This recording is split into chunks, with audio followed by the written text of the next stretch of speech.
Ocultas en la selva mexicana se encuentran las ruinas de Palenque, la gran ciudad maya.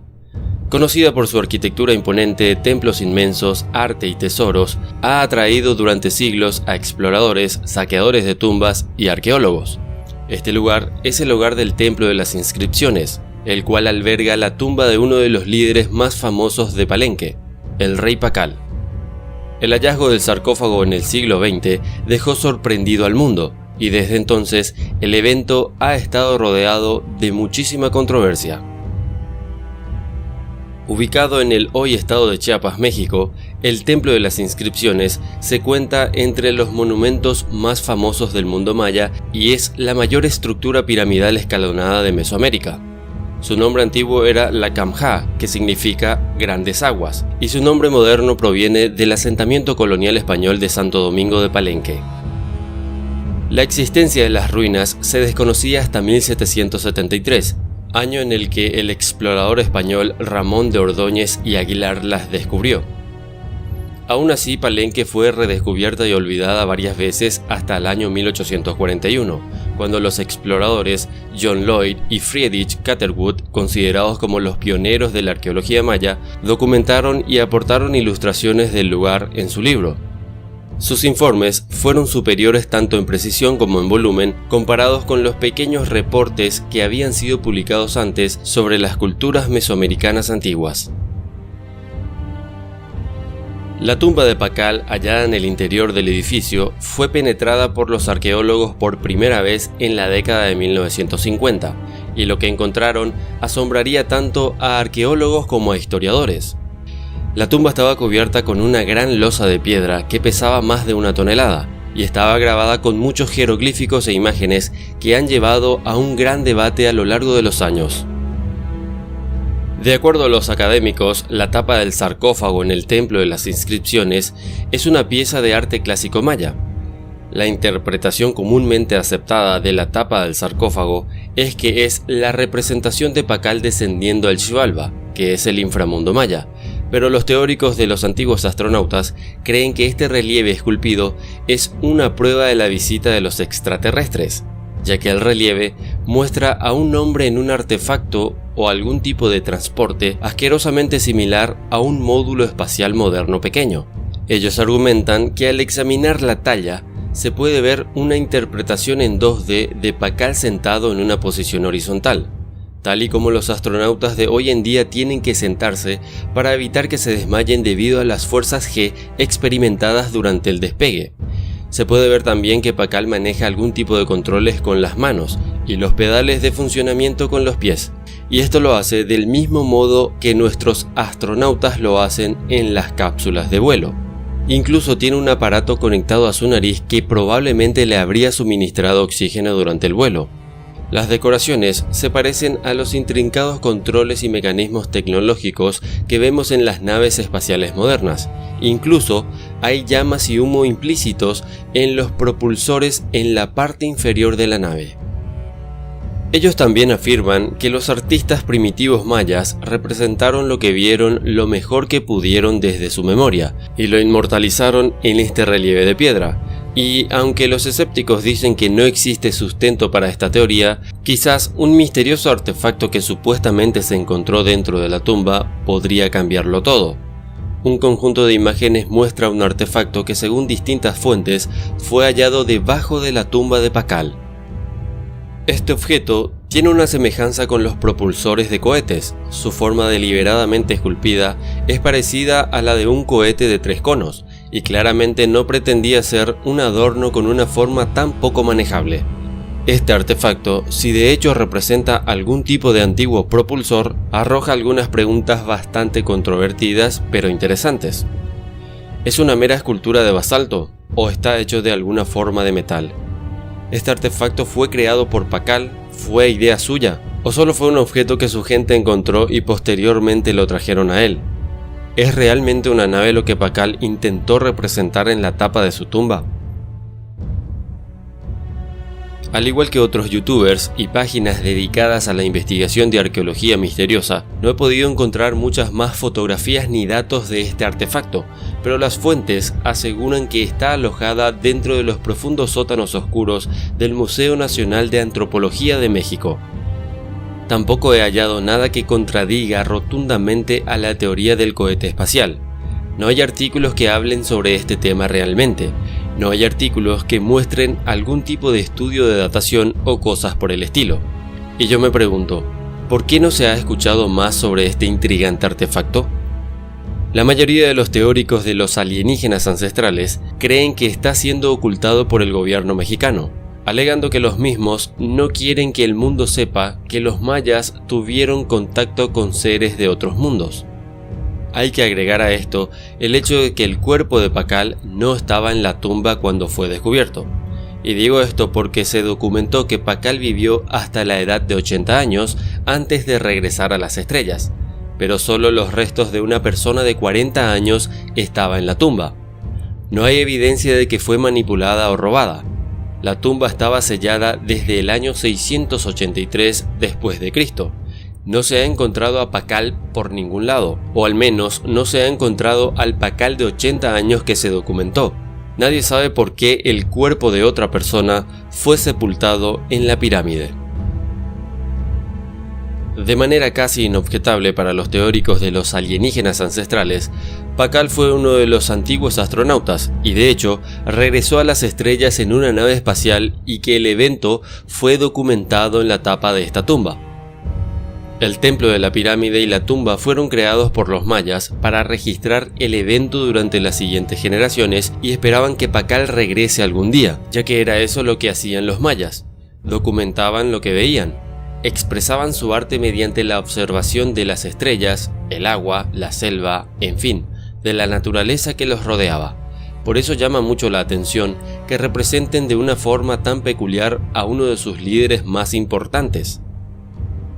También sabemos que los mayas, así como otras culturas de América, usaban metáforas para referirse a sus dioses y actos divinos, pero esto ya tiene demasiados detalles bien específicos que hoy podemos relacionarlos con la tecnología aeroespacial. No caben dudas de que los mayas eran sumamente inteligentes y que pudieron crear y hacer muchas cosas solos, pero sus relatos y arte muchas veces desbordan de misterios que nos guían hacia una realidad muy cuestionada que hasta los conecta con extraterrestres en la antigüedad. Pero hasta que no se toquen abiertamente estos temas en los medios masivos de comunicación, siempre seremos unos pocos los que intentemos analizar todas estas cuestiones, y no porque nos convenga hacerlo, sino porque nos apasiona escudriñar las entrañas de nuestro pasado, sin escombros, sin intereses o encubrimientos absurdos que nos priven de la verdad y al final nos dobleguen a una generación ignorante que prospera lastimosamente en nuestra sociedad.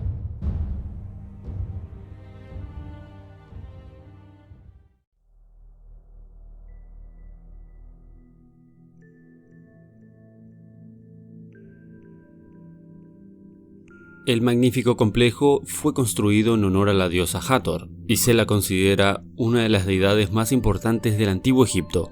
Lo más controvertido, sin embargo, es la escalera completamente derretida de este templo. Este complejo se caracteriza por su impresionante tamaño. Está ubicado en el complejo de templos de Dendera. También se sabe que aquí se encuentra el famoso relieve de la lámpara de Dendera. Y aparte de eso, es una de las estructuras mejor conservadas de todos los templos. El complejo mide alrededor de 400 metros cuadrados. El relieve de la lámpara y su dedicación a la diosa Hathor la hicieron muy popular en la antigüedad. Hathor era una de las diosas más veneradas del antiguo Egipto, ya que simboliza la alegría, la maternidad y el amor por las mujeres. Poseía tantos títulos y reconocimientos importantes que estaban presentes en prácticamente todos los aspectos de la vida de los egipcios, incluida la muerte. La mitología dice que Hathor vino del cielo, de ahí también se la llamará la Dama de las Estrellas o el Gobernante de las Estrellas. Esto evidentemente llevó a muchos teóricos y adeptos de los antiguos astronautas a asociarlos con sus hipótesis. El complejo consta de varias salas grandes y pequeñas, un almacén, un laboratorio, santuarios y numerosas representaciones de Cleopatra Sexta. En el lado oeste del templo, una escalera conduce al techo. La decoración consta de bellas imágenes del faraón, la diosa y los sacerdotes. Sin embargo, está en muy mal estado. Los escalones de las escaleras del templo de Hathor se han derretido por completo, algo que la ciencia no puede explicar de ninguna manera, ya que están hechos de granito sólido. Dicho esto, se requieren temperaturas extremadamente altas para derretir la piedra del granito sólido. Si uno mira más de cerca estos escalones, está claro que no pudo haber sido la erosión o los escalones continuos lo que causó su deterioro. Según algunos teóricos, esta es una clara señal de que en el antiguo Egipto pudieron haber armas nucleares o tecnología avanzada en su defecto. La energía nuclear sería la única que podría elevar ambas temperaturas para dejar esta huella implacable en las escaleras. Otra cosa que conjuga con este lugar son las mismas lámparas de Dendera, que evidentemente son al extremo parecidas con las lámparas reales de nuestros tiempos. Todo este arte es prácticamente contemporáneo, y viendo las imágenes uno se da cuenta de ello. Por otra parte, se da por sentado que la construcción de grandes pirámides comenzó con la pirámide escalonada de Djoser, la cual muchos dicen que empezó a revolucionar todo Egipto, y muchos investigadores creen que es posible que Imhotep construyera la pirámide con un propósito más práctico. Las pirámides de este tipo podrían haberse utilizado como dispositivos que envían señales de luz, llamadas heliógrafos.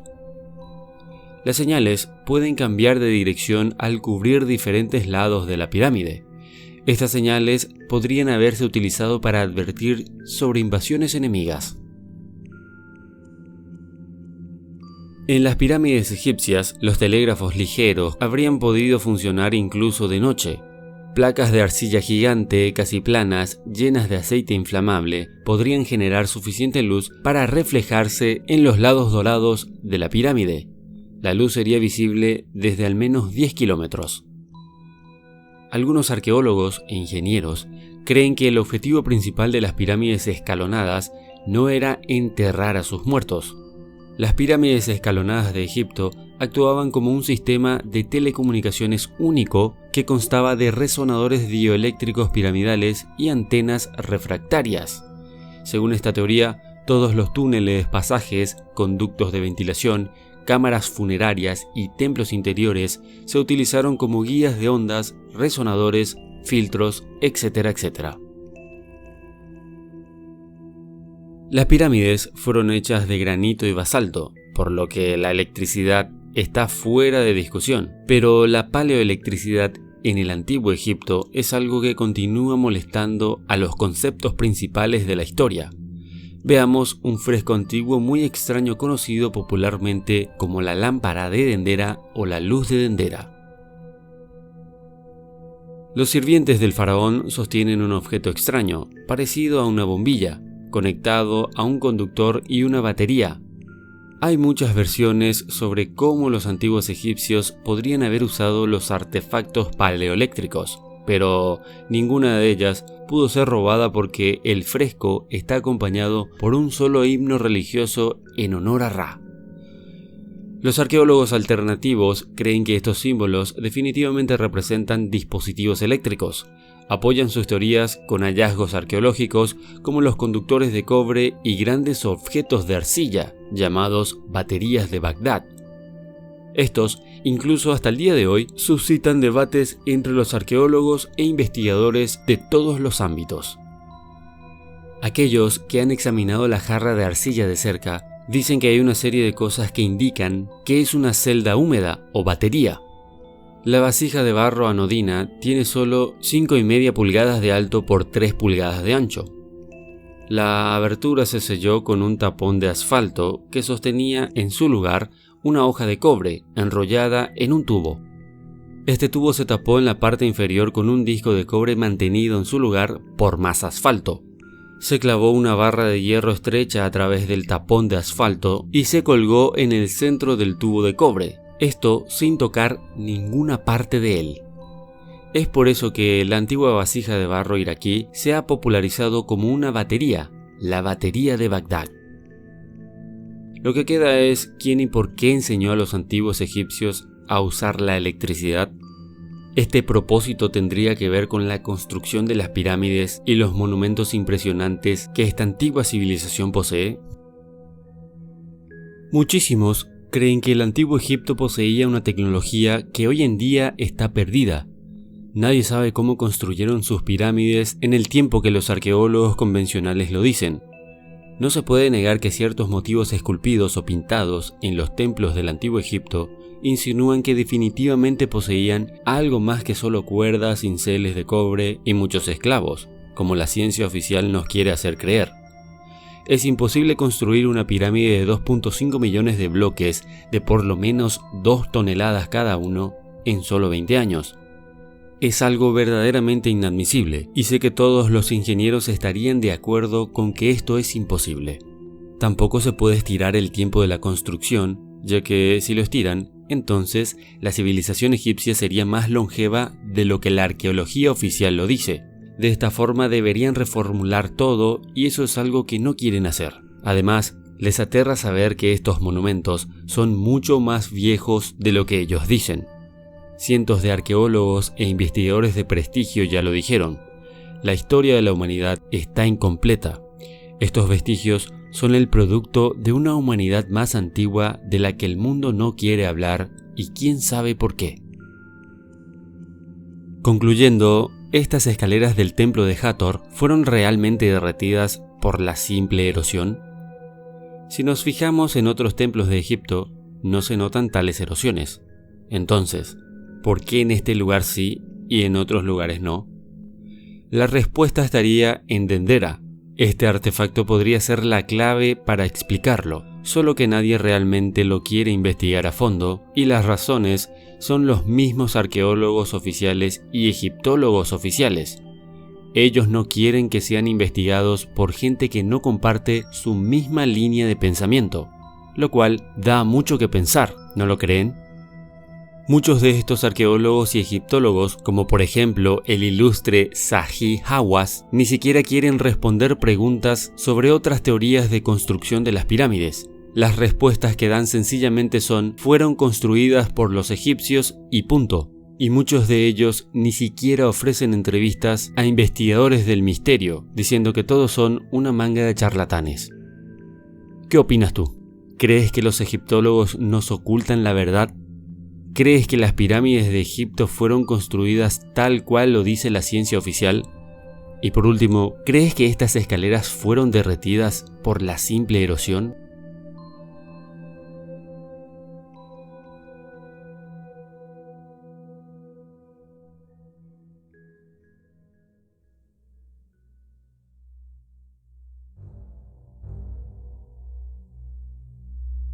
Ábidos es el nombre griego de la capital del nomo octavo del Alto Egipto, también denominado como Tinita por los griegos. Ábidos fue una de las ciudades más influyentes del Alto Egipto, con importancia política desde la dinastía 19. La región, con huellas de asentamientos que se remontan hasta el periodo Nákada I, fue el lugar de entierro más importante del periodo protodinástico y de las primeras dinastías del Antiguo Egipto. A unos 5 kilómetros al noreste se encuentra Al-Birba, que fue posiblemente la antigua Tinis. El Osirion está situado en Ábidos, detrás de un nivel inferior, aunque conectado con el templo de Seti I. Los arqueólogos Flinders Petrie y Margaret Murray se encontraban trabajando en Ábidos durante el siglo pasado, cuando descubrieron el Osirion por casualidad mientras excavaban en el templo de Seti I.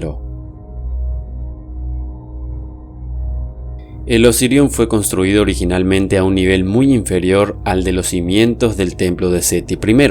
Los egiptólogos consideran que son contemporáneos, pero las evidencias están en contra de esta consideración. Se construyó con piedra caliza, arenisca rojiza y granito en su cámara central. El Osirion es conocido como la tumba de Osiris, mientras que el templo de Seti I se conoce como el templo de Osiris. Ábidos era el lugar principal de adoración a este dios, señor del mundo terrenal. Osiris, Isis y su hijo Horus eran figuras fundamentales en la religión del Antiguo Egipto. Además, se encuentra bastante cerca del templo de Seti I como del templo de Ramsés II. En cuanto a su antigüedad, el templo data de la dinastía I, es decir, alrededor del 3000 a.C., y esto según estimaciones basadas en diversos yacimientos y restos hallados en el lugar. Muchos reyes dejaron su presencia marcada en este templo, tanto monarcas pertenecientes al Imperio Medio como el del Imperio Nuevo, entre ellos Amenhotep I, Amenhotep III y Tutmosis III, hijo legítimo de Tutmosis I. Se cree que el Osirión buscaba en su compleja organización interna evocar la creación. Los sacerdotes de este templo eran los únicos que podían acceder a sus secretos. Incluso el faraón tenía algunos sectores vetados.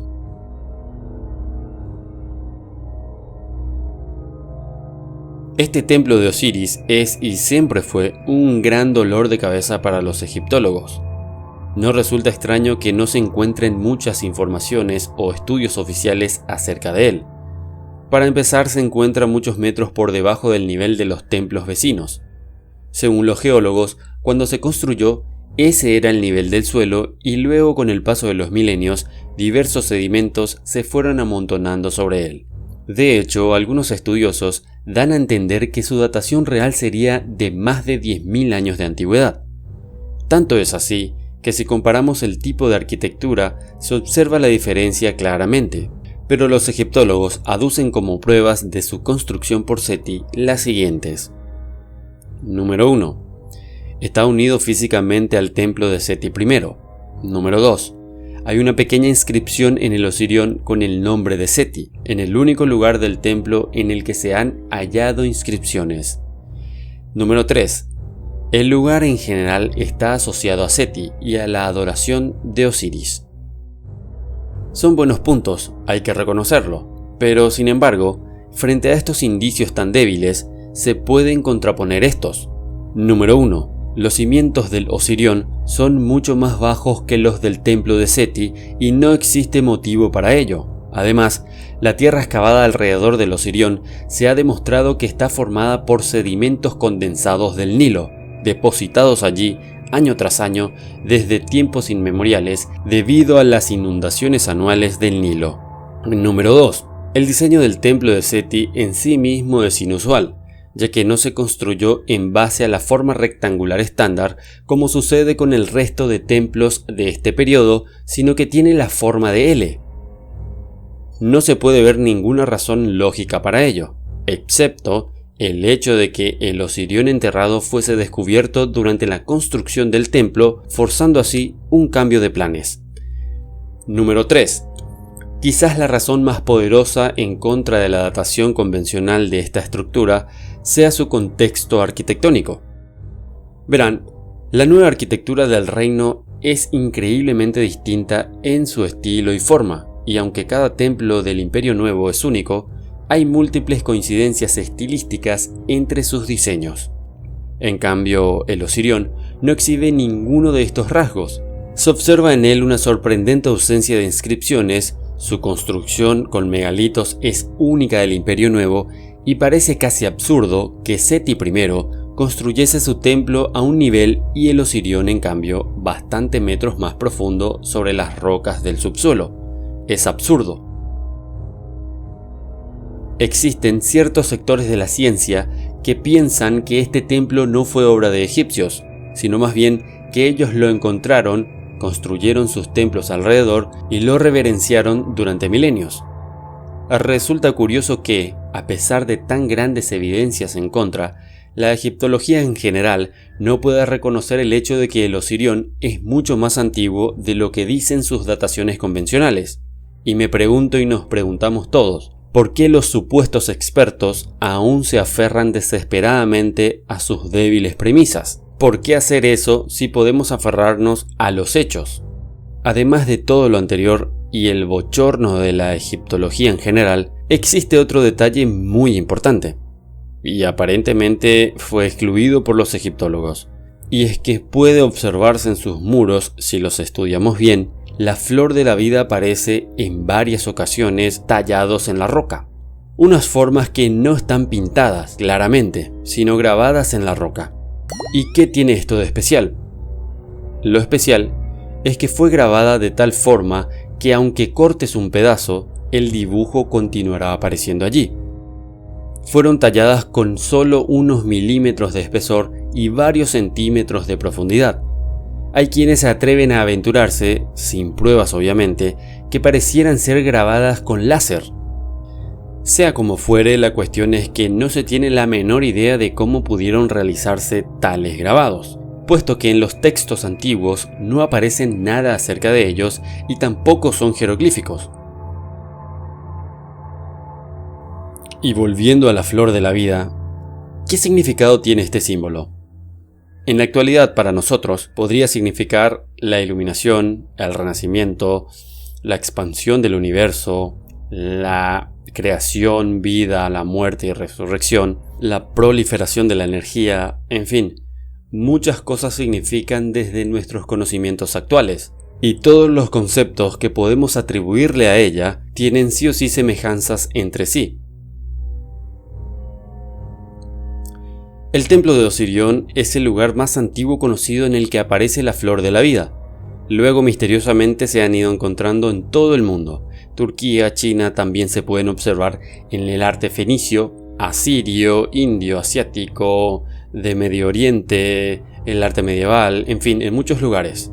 Suena algo curioso, pues no pocos investigadores, intentando rizar el rizo, ven más allá y llegan a afirmar que si superponemos la flor de la vida sobre el globo terráqueo, nos dará la localización de otros yacimientos arqueológicos, aunque para ello haya que desviar a algunas líneas que otras. Sabemos que el arte egipcio, las escrituras y las construcciones en general son maravillosas y muy complejas, pero ¿cómo explicar este grabado? ¿Cómo lo hicieron? ¿Qué herramientas usaron para grabar la flor en la estructura atómica de la roca? ¿Cómo hacer eso hace miles de años? Los egiptólogos definitivamente no tienen la respuesta, y si las hay, son muy vagas y sin fundamento propicio. Además de todo esto, si tenemos en cuenta que posiblemente el Osirión tiene más de 10.000 años de antigüedad, la cosa se pone aún más imposible. Y pienso que por ese motivo, los arqueólogos y supuestos expertos en general sobre Egipto hacen la fácil. Le dan una datación más corta para obtener mejores respuestas a las incógnitas. Y déjenme decirles que ese tipo de actitudes humanas son muy tristes, peligrosas y sumamente estúpidas. La mentira tiene patas cortas, dicen. Pero cuando los que poseen los recursos investigativos y el poder de la comunicación son los encargados de decir la verdad, no la dicen, no la sacan a la luz. No les interesa estresarse por cuestiones difíciles de explicar, que generalmente son cuestiones importantes, y los científicos a su disposición solo son marionetas de quienes tienen el dinero, de quienes tienen el poder. El dinero oculta cualquier verdad, el dinero convierte una mentira en verdad, el dinero domina al hombre, el dinero vende ignorancia a los que sucumben a él. No es nada extraño que muchos científicos estén divididos a día de hoy. Los vendidos son los que tienen todos los permisos, todos los premios, los mejores lugares, el mejor equipo de desarrollo, etcétera, etcétera. Los que no se venden son ninguneados por sus propios colegas y hacen que la gente se ríe de ellos y que los tilden de locos o sensacionalistas. En fin, la verdad está siempre servida para quienes la busquen. Sé que es difícil de obtener la verdad, pero las mentiras sometidas a pruebas son mucho más fáciles de identificar y eso es algo que nadie nos podrá quitar. Nadie puede quitar eso a la gente que sabe cómo se maneja el mundo. Querido suscriptor, querida suscriptora, siempre busca la objeción cuando algo no te cuadre. Ese es el mejor consejo que te puedo dar. Gracias y hasta la próxima.